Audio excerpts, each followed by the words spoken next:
Coming up on Arirang News for Wednesday, November 24th, the leaders of South Korea and the U.S. promise a tighter security alliance and stronger sanctions in case of more provocations by North Korea.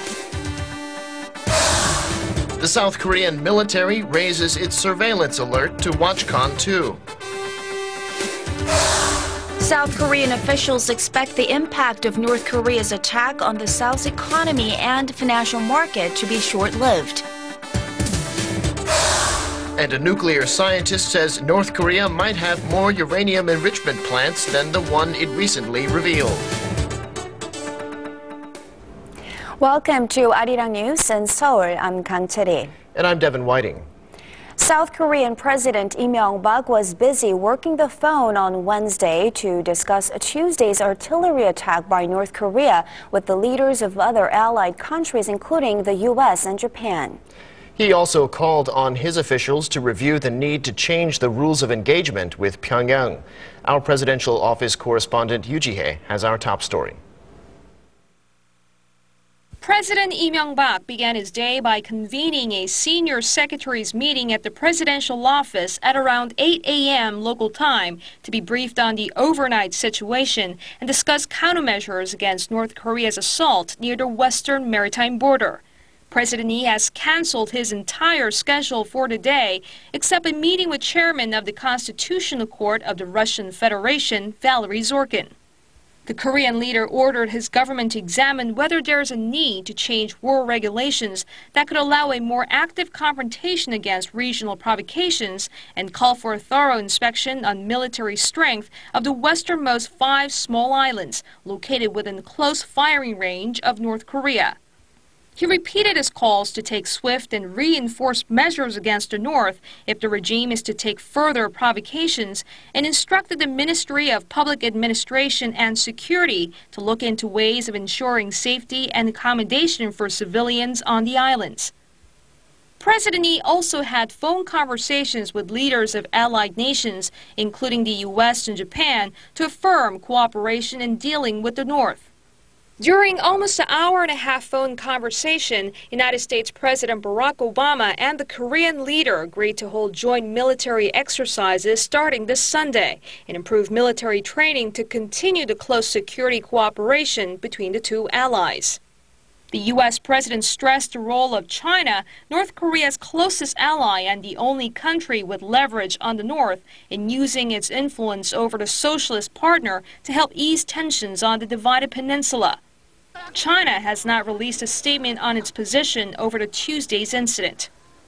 The Korean leader also held telephone talk with Japanese Prime Minister Naoto Kan, who said the communist nation's attack cannot be tolerated and that close cooperation by the international community, especially that among South Korea, Japan, and the United States, is a must in dealing with the North. Yoo Ji-hye, Arirang News. And following the attack, Seoul raised its military surveillance alert to its second highest level on Wednesday. Our Defense Ministry correspondent Kim Nari has more. South Korea's Defense Ministry raised the surveillance alert level to its second highest on Wednesday, a day after North Korea fired around 200 artillery shells onto the South Korean island of Yeonpyeong. The ministry added that there has been no further provocation since the North shelling stopped Tuesday afternoon at around 3:41 p.m. In preparation for further provocation by North Korea, the South Korean military activated the South Korea-U.S. Combined Crisis Management System, raised the military surveillance level to Watchcon 2, and is maintaining around-the-clock military readiness against possible North Korean moves. A South Korean military official called the North artillery assault an inhumane attack on civilian areas and that Seoul will not tolerate any further provocation from Pyongyang. We are outraged by North Korea's inhumane action of attacking residents on Yeonpyeong Island. We are warning the North that it cannot avoid responsibility for the assault and that we will retaliate with strong might against any further provocation. Due to the attack, most homes have no electricity or access to water, and phones are also down on the island due to the blackout from power outages. It is reported that 19 houses are severely damaged and that Seoul's military continues to help residents evacuate from the island. Meanwhile, the United Nations Command announced that South Korea and the United States will hold a naval readiness exercise between November 28th and December 1st in the West Sea, with the U.S. nuclear-powered aircraft carrier, the USS George Washington, participating. But the military official said this upcoming military drill was planned well before the North artillery attack on Tuesday.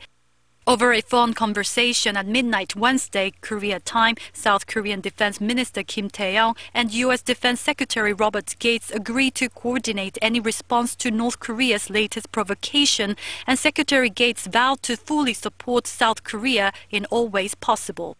The United Nations Command said the upcoming joint naval drill is defensive in nature, and the exercise aims at strengthening the Korea-U.S. military alliance while demonstrating America's commitment to the regional stability through deterrence. Kim Nari, Arirang News. The United Nations Command, led by the top U.S. general in Korea, Walter Sharp, has proposed high-level military talks with North Korea. According to a statement on Wednesday, the UNC proposed a general officer-level talks with Pyongyang's Korean People's Army through the North's Panmunjom mission. The UNC says the high-level talks are intended to initiate an exchange of information and de-escalate tensions on the Korean peninsula. The statement also added that the military body will investigate the incident and determine if there were any violations to the 1953 armistice agreement.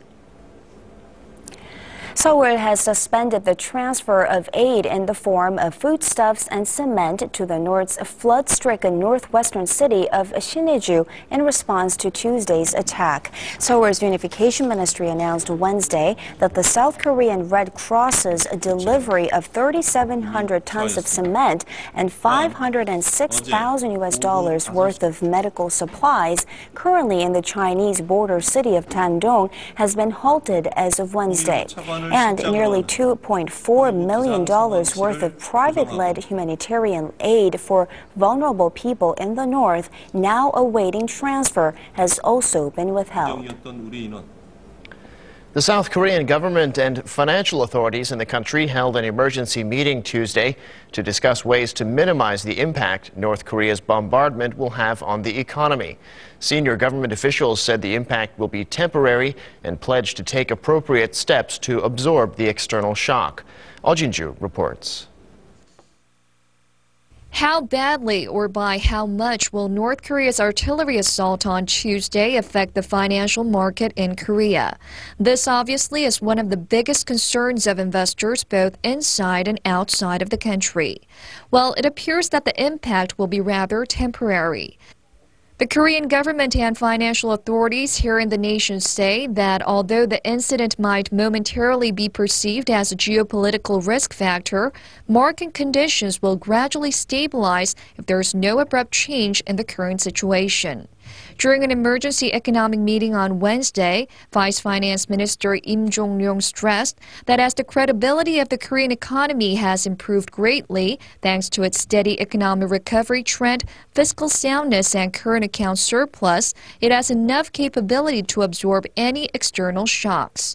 Senior government officials also pledged to carry out appropriate measures if any tipping effect is created in the financial and foreign exchange market due to excessive investor anxiety. An example of a tipping effect in this case can be when the value of the Korean currency plunges rapidly or when interest rates soar excessively. They added that the government will work close with the nation's central bank to provide a sufficient amount of local and foreign currency liquidity if necessary. At an emergency meeting set for Thursday at the presidential office, Korean President Lee Myung-bak and his cabinet ministers are expected to further analyze the impact the North Korean provocation will have on the economy and discuss ways to minimize it. Meanwhile, Moody's Investor Services and Standard & Poor's say the skirmish between the two Koreas will not negatively affect the South's sovereign credit ratings. According to Moody's Senior Vice President Thomas Byrne, the agency will leave South Korea's government bond rating unchanged at A1, considering the strong Korea-U.S. military alliance and China's stance of securing stability on the Korean peninsula. Oh Jin-ju, Arirang News.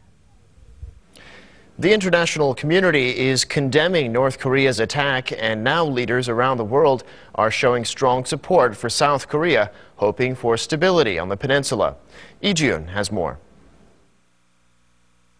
North Korea has plunged deeper into its isolation after shelling a South Korean island on Tuesday. Leaders from around the world are calling for swift action to stabilize the situation on the Korean peninsula. Russia's Foreign Minister Sergei Lavrov referred to the exchange of fire in the West Sea as a colossal danger and urged for talks on denuclearizing North Korea to resume. Germany's Foreign Minister Guido Westerwelle said he was very worried and that he hoped for both countries to act in a collective manner. Meanwhile, Canadian Prime Minister Stephen Harper strongly condemned North Korea for its sudden attack and promised his country's full support for the South. United Nations Secretary General Ban Ki-moon, meanwhile, called for restraint, referring to the attack as one of the gravest incidents since the end of the Korean War. Condemnation also poured in from the UK, Spain, and Hungary, as well as Pyongyang's Asian neighbors Japan, Vietnam, and Taiwan. Amid the mounting international outcry, North Korea's deputy ambassador to the United Nations, Park Duk-hoon, claimed his country acted in self-defense and that the shelling incident should not be discussed by the UN Security Council as it is a matter between the two Koreas. We replied to that provocations and for self-defense. And if there is any further provocation, we'll reply decisively. Meanwhile, representatives at the UN are exchanging opinions with Security Council members regarding Tuesday's artillery attack and are expected to take steps to convene a meeting once it hears South Korea's official stance on the Yeonpyeong incident. Lee Ji-yoon, Arirang News. In an editorial Tuesday, Britain's Financial Times heavily criticized China's response to North Korea's military attack. The editorial, titled "Stopping a Rogue State," argued that China is ducking its responsibility to keep peace and stability in the region, and that the Asian giant is primarily concerned with preventing a collapse of the North Korean regime. It went on to say that Beijing should ally itself more directly with the U.S. by endorsing Seoul and Washington's combined naval exercises and accommodating North Korean refugees, thereby pressuring the communist state to refrain from disturbing regional peace. A leading American nuclear scientist, Siegfried Hecker, who reported on North Korea's new uranium enrichment facility over the weekend, says North Korea's newly installed centrifuges at the Yongbyon facility is likely to have been imported from a third country. Kim Han-ul has details.